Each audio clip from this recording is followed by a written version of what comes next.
Hello. तर चला आज बनवूया मिक्स कडधान्याचा डोसा. तर इथे मी 2 कप घेतलेले आहे अख्खे मूग भिजवलेले.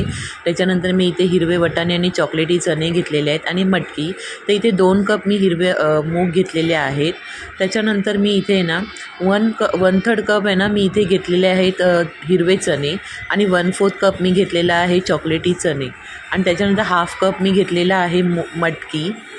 तर हे अशा प्रकारे आपल्याला हे असे मिक्स कडधान्य घ्यायचे आहेत आणि त्याच्यानंतर मी ह्यामध्ये टाकणार आहे ओट्स. तर ओट्ससुद्धा आपल्या हेल्थसाठी चांगलं असतं, त्याच्यामुळे मी इथे ना ओट्ससुद्धा घेणार आहे आणि 2 हाफ कप म्हणजे 1 कपप्रमाणे मी इथे ओट्स घेतलेलं आहे आणि हाफ कप मी रवा घेतलेला आहे. आता हे सर्व मी एकजीव करून घेणार आणि मिक्सरला वाटून घेणार आहे. तर हे सगळ्यांना फ्रेंड्स हे सगळं हेल्दी फूड आहेत. तुम्ही इथे असे फूड्स कधी पण तुम्ही बनवून बघा, खूप टेस्टी आणि छान लागतात. शिवाय आपली मुलं अशी कडधान्य खात नाहीत, तर ती अशा प्रकारे सुद्धा खाऊ शकतात आणि डाएटसुद्धा चांगली असतात. म्हणजे तुम्ही डाएटला वगैरे सुद्धा असे डोसा वगैरे बनवून खाऊ शकता. एक छान चविष्ट आणि टेस्टी लागतो आणि पोटभरसुद्धा होतो सकाळच्या नाश्त्याला.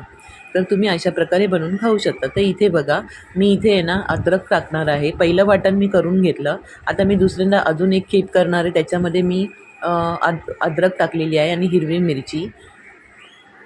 तर अशी मी ही थोडीशी कमी तिखटेची आहे, कारण डुग्गू वगैरे पण खातो ना त्यामुळे. तर इथे बघा, मी अशा प्रकारे पेस्ट बनवून घेतलेली आहे. मस्त अशी फाईन पेस्ट झालेली आहे आणि हे बॅटर आहे ना इतकं मस्त होतं ना की ह्याचे डोसेसुद्धा खूप छान मऊ लुसलुशीत होतात. तर तुम्ही इथे पाहू शकता. आता मी यामध्ये टाकत आहे तांदळाचं पीठ. तर मी तांदळाचं पीठ आहे ना आपला जो डाळीचा चमचा असतो ना त्याप्रमाणे मी 4 चमचे घेतलेला आहे. तर इथे तुम्ही पाहू शकता, जवळजवळ 1 कपच म्हणा तुम्ही.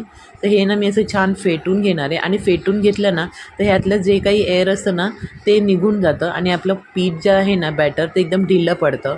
तर त्यामध्ये आता मी टाकलं आहे तेल आणि चवीपुरतं मीठ, कापलेला कांदा. तर हे सर्व पण टाकलं. तुमच्याकडे जर भाज्यासुद्धा असेल ना तर तुम्ही त्यासुद्धा टाकून मिक्स करून ह्याचं बनवू शकता. तुम्ही इडली बनवू शकता, आप्पे बनवू शकता किंवा डोसा. तर इथे बघा, मी थोडंसं मला घट्ट वाटलं म्हणून मी पाणी टाकलं होतं. आता मी इथे आहे ना गॅसवर तवा ठेवलेला आहे आणि तव्यावरती ना मी आता ओला कांदा फिरवणार आहे म्हणजे तेलाचा.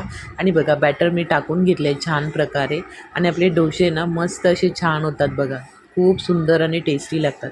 तर फ्रेंड्स, तुम्हाला माझी रेसिपी कशी वाटते ना ते नक्की मला कमेंट बॉक्सद्वारे नक्की सांगा. माझ्या चॅनलला लाईक, शेअर, सबस्क्राईब नक्की करा.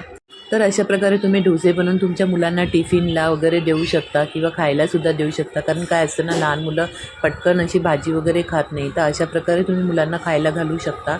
आणि हे डोसे आहेत ना तुम्ही हिरव्या चटणीसोबत किंवा खोबऱ्याच्या चटणीसोबत किंवा सॉससोबत खाऊ शकता. Bye bye.